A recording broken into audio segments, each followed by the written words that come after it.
Dalam Mazmur 136 ayat 1, firman Tuhan berkata, "Bersyukurlah kepada Tuhan sebab Ia baik, bahwasanya untuk selama-lamanya kasih setianya."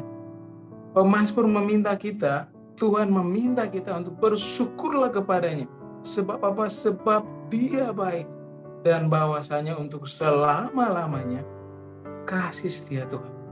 Kenapa kita bersyukur? Karena kasih setia Tuhan tidak pernah berubah dalam hidup kita. Sekalipun situasi di sekitar kita, sekalipun orang-orang di sekitar kita berubah kasih setianya. Masalah bisa datang silih berganti, persoalan bisa muncul kapan saja, keadaan bisa berubah, orang-orang di sekitar kita juga bisa berubah. Tapi Tuhan selamanya tidak berubah. Kasihnya tanpa syarat buat kita, kasihnya tanpa batas buat kita, kasihnya tidak pernah berhenti. Karena itu kita bersyukur. Kenapa kita bersyukur? Karena janji Tuhan tidak pernah berubah.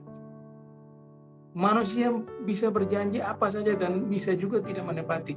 Situasi-situasi yang terjadi di sekitar kita tidak sejalan dengan apa yang kita mau. Orang-orang di sekitar kita juga tidak sepaham. Kadang-kadang janji mereka, janji yang tidak mungkin bisa ditepati, atau janji yang tidak pernah bisa ditepati.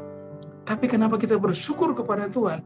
Karena janji Tuhan selalu ditepati. Alkitab berkata apa?